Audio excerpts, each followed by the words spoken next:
The Iran-US-Israel war is already ongoing. You know, thousands have been killed. But meanwhile, a new war has begun between Trump and Netanyahu. Yes, you heard that absolutely correctly. You must surely remember that last year when the 12-day war took place, Trump had even gone so far as to hurl abuses at Netanyahu, and that very same period has now commenced once again.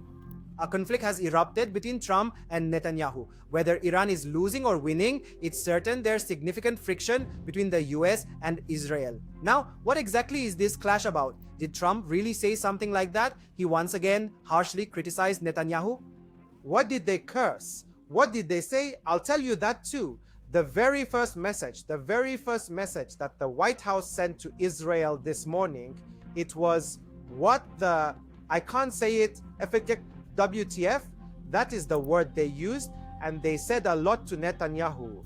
Axios is an international organization that consistently reports news, and they often cover very impactful stories. They have always been bringing out a lot of exclusive inside information, and the update they've provided today states that Trump is incredibly furious.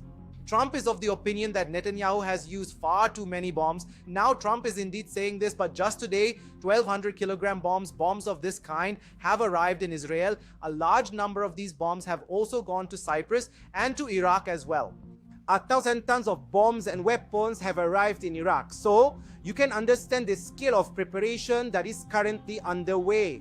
Meanwhile, Trump is at odds with Netanyahu because his greatest concern right now is that crude oil prices will surge above $200 per barrel. The most significant update today was that crude oil has now reached $107 per barrel. In the next day or two, this could even reach $200, and Trump is having to endure significant losses. Trump believes he will be forced to hold this conflict because the Strait of Hormuz is closed, and he perceives the overall sentiments of Iran and other nations to be shifting against him. The second thing, of course, is that Mojtaba Khamenei has now become the supreme leader following Khamenei's passing, and the public sentiments there are once again consolidating, and they are increasingly becoming pro-Iran and pro-government. Trump's fear is that you are bringing down buildings like these, you are carrying out attacks of this nature. Why?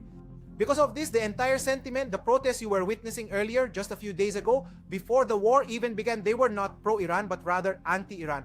And this is precisely their apprehension, that those individuals who were not pro-Iran during Trump's presidency will now gradually become pro-Iran, or they will increasingly rally in support of Khamenei or even Mojtaba Khamenei. This is what they truly fear.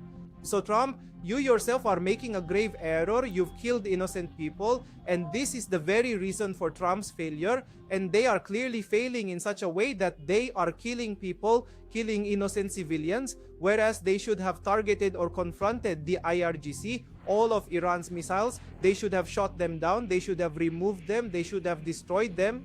He had declared his intention to completely destroy their nuclear sites, but he couldn't achieve any of that because Iran's strategy has been so incredibly effective until now. So because of this, he started targeting innocent civilians, and now he is witnessing the direct consequence of that. The entire nation of Iran absolutely despises Trump.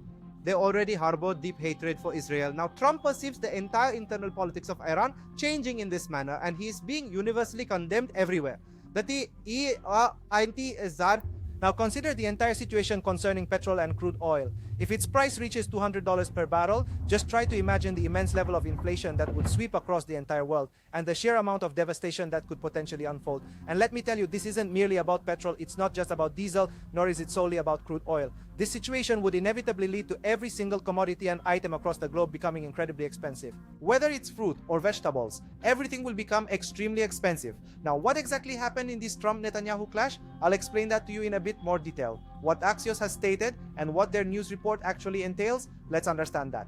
Trump's advisors have expressed a great deal of anger and dissatisfaction, and speaking with Axios, they conveyed that Trump is not at all pleased with everything that the Israeli Prime Minister is currently doing. The president wants to save oil, not to burn it. And what's currently happening is that Prime Minister Netanyahu is attacking numerous oil depots and oil refinery centers, and in retaliation, Iran is also targeting other oil storage facilities. It's just been reported today that Iran has completely burned down Bahrain's oil depot, utterly reducing it to ashes.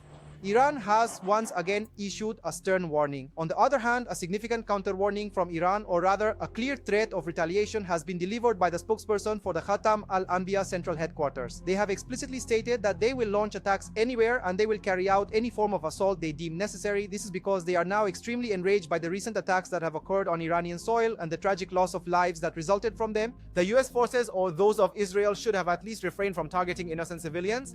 Their attacks should have been directed solely at legitimate military installations. This is precisely why Iran is now filled with immense anger. And now, one can clearly see how significant disagreements have emerged between these two parties. This war, which Trump thought would be so easy, is now growing increasingly complicated.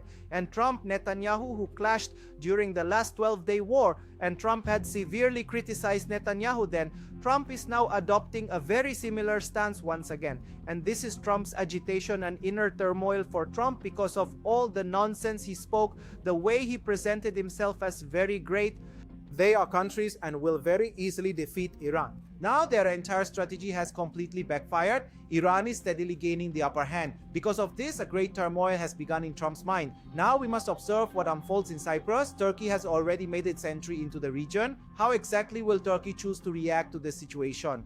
And some people have died in the UAE. 2 non-military officials from the UAE have been killed. So you must understand just how much this situation is escalating and how very serious it is becoming.